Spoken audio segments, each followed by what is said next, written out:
Edukasi gizi hipertiroidisme. Halo teman-teman semua. Yuk kita belajar bersama tentang kondisi penyakit hipertiroidisme dan kaitannya dengan gizi dan pengaturan makan. Mari kita simak bersama ya. Hipertiroidisme, apa sih itu? Jadi, hipertiroidisme adalah keadaan yang disebabkan oleh aktivitas kelenjar tiroid yang berlebihan, sehingga menyebabkan peningkatan kadar hormon tiroid. Menurut WHO, terjadinya hipertiroidisme ini puncaknya terjadi pada usia dewasa pada rentang 20-40 tahun. Berdasarkan hasil Riskesdas tahun 2013, terdapat 0,4% penduduk Indonesia yang berusia 15 tahun atau lebih mengakui terdiagnosis hipertiroidisme. Meskipun persentasenya kecil, namun secara kuantitas cukup besar.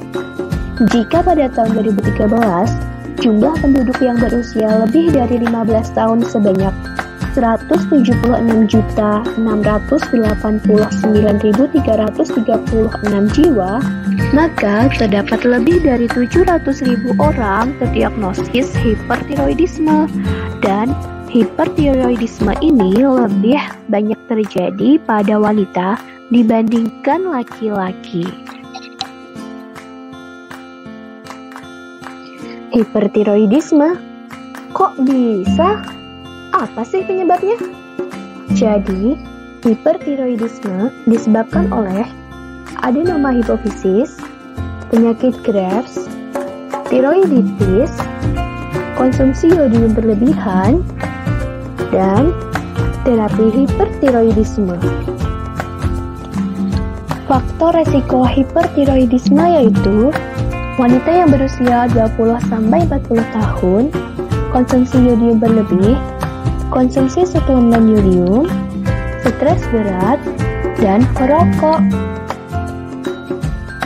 Tanda dan gejala hipertiroidisme ada jantung berdebar, gelisah, tidak tahan panas, banyak keringat, berat badan menurun drastis walaupun jumlah makan biasa, sulit tidur, cepat emosi, gemetar, telat haid, diare, dan terjadi pembesaran tiroid. Kelebihan fungsi kelenjar akan meningkatkan produksi hormon tiroid yang mempengaruhi metabolisme tubuh. Apa aja sih pengaruhnya? Yuk kita simak. Yang pertama ada penurunan berat badan. Tingkat metabolisme basal pada penderita hipertiroidisme meningkat, dan hal ini sering disertai dengan penurunan berat badan ketika asupan kalori tidak dapat mengimbangi peningkatan kebutuhan energinya. Selanjutnya, ada peningkatan glukosa darah. Hipertiroidisme meningkatkan pembentukan dan penyerapan glukosa di usus, sehingga hal ini dapat menyebabkan kadar gula darah meningkat.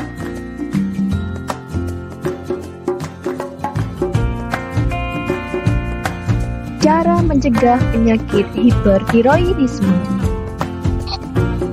menghindari merokok, olahraga teratur, makanan bergizi seimbang, dan pengecekan tiroid secara berkala.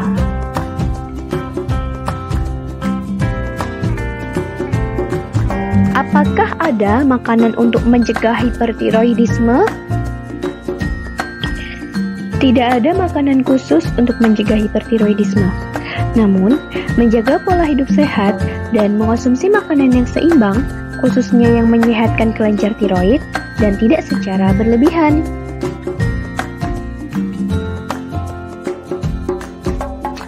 Sumber makanan yang mengandung selenium yaitu ada daging, sereal, kacang-kacangan, dan jamur.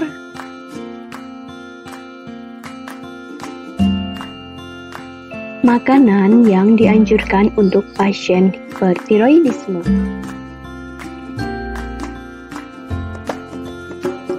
pada pasien hipertiroidisme, konsumsi makanan mengandung goitrogen sangat dianjurkan, seperti brokoli, asparagus, kembang kol, selada atau selada air, kacang polong, dan kol. Namun, jangan dikonsumsi tanpa diolah atau mentah apabila konsumsi obat anti tiroid, karena dapat menyebabkan peningkatan efek samping obat.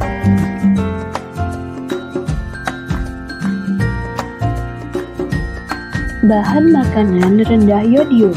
Ada garam non-yodium, putih telur, sayur atau buah, kacang, minyak nabati, gula atau madu selai atau jelly, teh atau kopi tanpa susu atau creamer, dan rempah-rempah.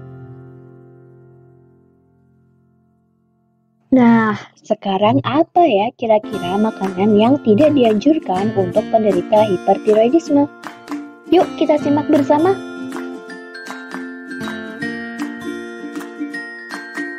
Yang pertama, ada bahan makanan tinggi yodium. Untuk pasien hipertiroidisme, hindari konsumsi makanan tinggi yodium ya, seperti garam beriodium, kuning telur, seafood, mulai dari ikan, kerang, rumput laut, dan nori, susu atau olahannya, seperti es krim, keju, yogurt, mentega, dan termasuk coklat susu. Lalu ada makanan yang mengandung aditif keragenan, seperti agar-agar, alginat, atau nori, serta produk roti yang dibuat dengan adonan iodat dengan pewarna merah FDLC 3. Nah teman-teman, selanjutnya ada tips tentang resep masakan dari bahan makanan yang dianjurkan untuk penderita hipertiroidisme. Jangan lupa dicatat ya.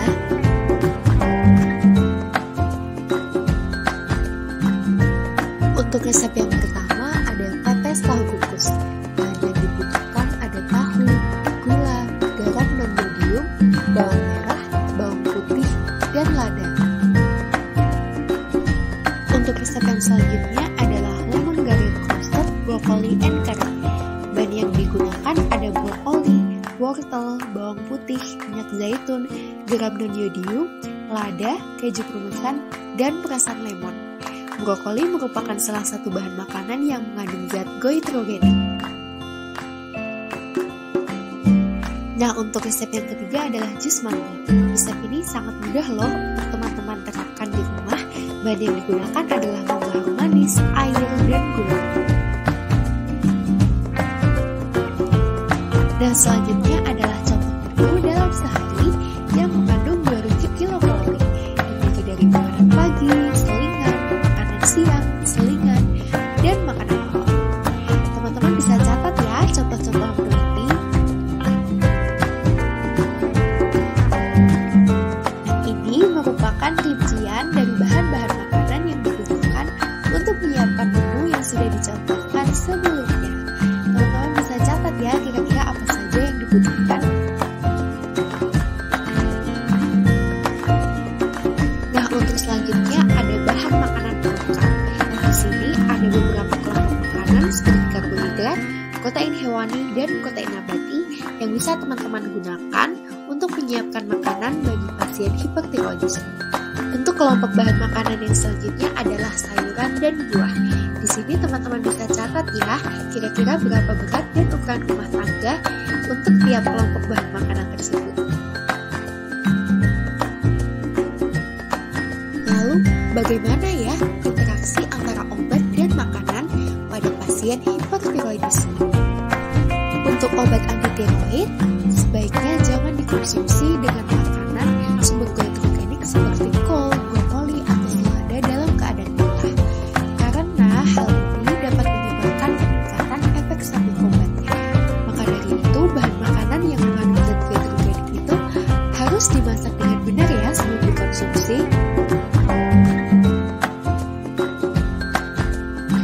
Selanjutnya ada tips dan trik. Yang pertama adalah konsultasikan dengan tenaga kesehatan apakah ada suplemen yang mengandung iodium yang Anda konsumsi. Untuk yang kedua, baca label pada obat atau multivitamin yang Anda konsumsi karena sirup batuk dan multivitamin biasanya mengandung iodium. Untuk tips yang ketiga adalah konsultasikan dengan tenaga kesehatan terkait jadwal konsumsi makanan dan obat yang memiliki interaksi obat dan makanan. Untuk tips yang keempat adalah konsumsi bahan makanan sumber goitrogenik harus dimasak dengan baik dan dipastikan sudah matang. Selanjutnya ada nih teman-teman pertanyaan yang sering ditanyakan. Apakah kelebihan konsumsi yodium dapat menyebabkan hipertiroidisme? Kira-kira apa ya jawabannya? Yuk kita simak penjelasannya.